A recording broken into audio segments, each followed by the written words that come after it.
Can a Land Cruiser truly be a Land Cruiser without a V8? Toyota says yes, and they're backing it up with a rig that starts under 60 grand, sips fuel like a commuter car, and still looks ready to conquer Everest. Stick around for the next 15 minutes, and you'll decide if this legend just went light, or if it's the smartest move Toyota's made in decades. No V8, no problem. Toyota just slapped a hybrid into the toughest badge on earth and shaved 10 grand off the sticker. Today, we're ripping through every spec, every trim, and every off-road toy to see if the 2026 Land Cruiser still deserves the crown. Let's find out. Outside, the new old look. Walk up to the 2026 Land Cruiser, and the first thing that hits you isn't just its presence, but its height. The roofline sits a full 2 inches taller than a 4Runner, giving it that commanding stance you expect from a Land Cruiser. But here's a neat trick. The wheelbase actually shrinks 2 inches compared to the old 200 series. What does that mean for you?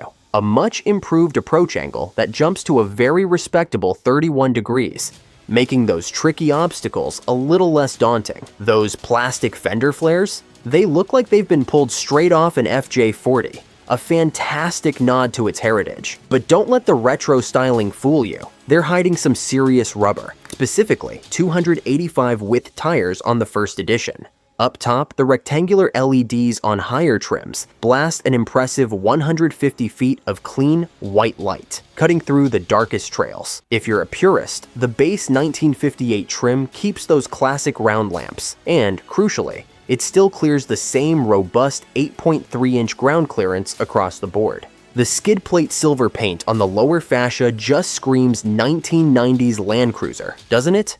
Yet, somehow, the drag coefficient drops to a surprisingly slippery 0.32, all thanks to a tiny front spoiler and clever air curtains integrated into the bumper. It's a blend of old-school cool and modern aerodynamic efficiency. And when it comes to getting out of trouble, those tow hooks aren't just for show.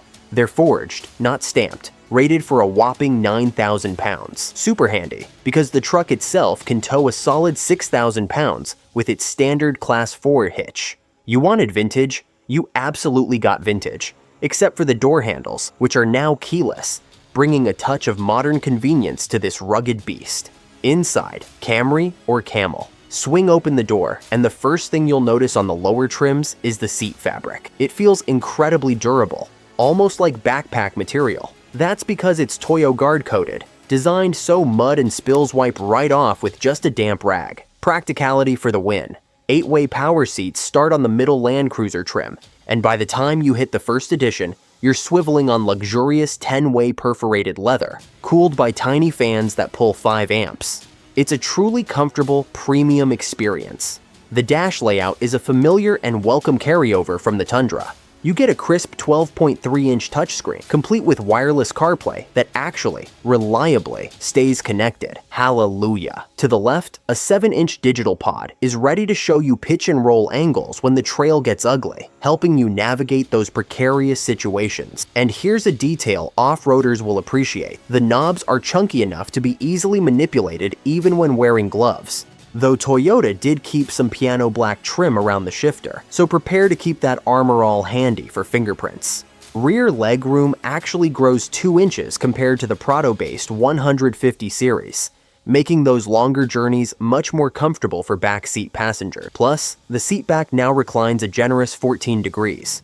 Why? Because families road trip to Moab, not just mall crawl anymore. The cargo floor is cleverly reversible, rubber side up for those muddy adventures or wet Labradors, and carpet up for date night. Total volume, a very usable 41 cubic feet, enough for 2 mountain bikes if you pop their front wheels off. It's clear Toyota thought about how people actually use these vehicles. The hybrid everybody loves to hate. Pop the hood, and you'll find a plastic cover neatly hiding the 2.4-liter turbocharged engine. But the real magic is underneath, the iForce Max system, which artfully sandwiches an electric motor between the engine and the 8-speed automatic transmission. This clever setup results in a net output of 326 horsepower and a robust 465 pound-feet of torque. What's truly impressive is that this torque matches the old V8's output, and it comes on strong at a low 1,600 RPM, right where that twin-scroll turbocharger truly wakes up.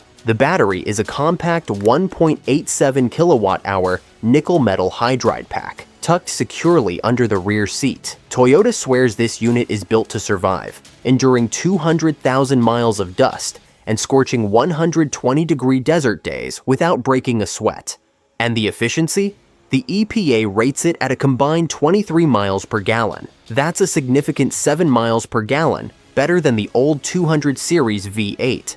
A substantial saving at the pump. Real-world testers have even reported seeing 24 miles per gallon on 70-mile-per-hour highway loops. The electric motor fills in any potential turbo lag so smoothly that you might swear there's a V6 under there. But floor it, and the distinct snarl of the four-cylinder reminds you that, yes, displacement is indeed on its way out. Now, for those in other parts of the world, like Australia, they're getting what Toyota calls a performance hybrid, a beefy 3.5-liter twin-turbo V6 hybrid, cranking out a staggering 456 horsepower and 583 pound-feet of torque. Can you imagine? A true beast. But here in the States, Uncle Sam had a different plan, keeping us to the 2.4-liter. Why? Well, it helps keep the price tag somewhat sane, and those all-important CAFE numbers looking pretty for corporate. This is Toyota's commitment to electrification without sacrificing capability. Off-road cheat codes. This is where the Land Cruiser truly earns its stripes. Twist that console knob to mud, sand, or rock, and watch the truck transform. It retorques the differentials, remaps the throttle response, and even slackens the stability control, all to optimize performance for the specific terrain. Need maximum articulation? Press the stabilizer bar disconnect icon, and the front sway bar hydraulically detaches, giving you 3 extra inches of wheel travel. And don't worry about forgetting it. It re-engages automatically at 20 miles per hour. Crawl control makes a welcome return. Think of it as low-speed cruise control for those gnarly 5 miles per hour downhill crawls. But here's a brilliant upgrade. It now works in reverse. Because let's be honest, nobody likes a runaway SUV when you're trying to back out of a tight spot. The multi-terrain monitor is like having a virtual spotter right in your dashboard, stitching together views from 4 cameras into a trail map.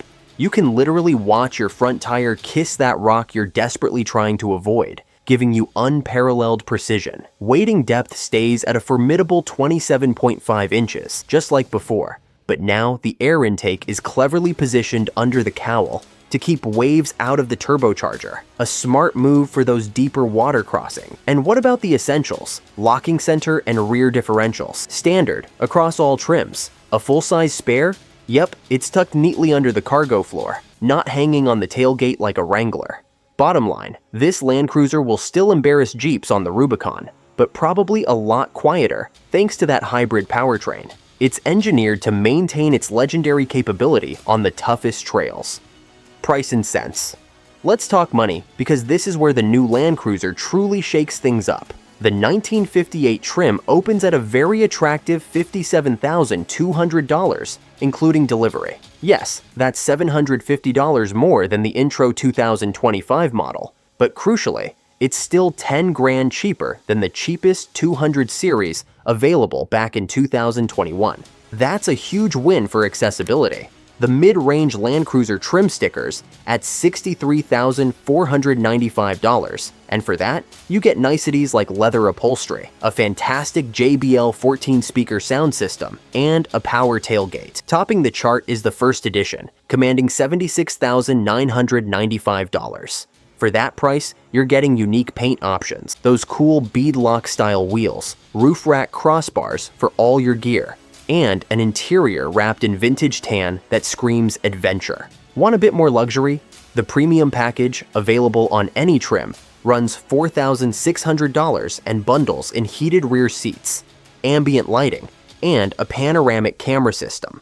Even if you add it all up, you're still landing under 80 grand, which is territory where a Lexus LX 600 barely starts. Toyota's play here is simple, yet brilliant. Undercut the Lexus GX 550 by 5 grand, while offering more torque and significantly better MPG. It's a compelling value proposition, and for those worried about long-term value, residual value gurus at KBB predict an impressive 65% retention after 3 years, making it best in the segment. Thinking about leasing, it's estimated around $699 a month with $5,000 down, cheaper than a Tahoe Z71. Toyota has clearly aimed to make the Land Cruiser a smart financial decision, not just an emotional one. So, the V8 is gone. But honestly, so is the $80,000 barrier that made the Land Cruiser so exclusive for so long. The 2026 Land Cruiser delivers more torque, significantly better MPG, and every single locking diff you remember,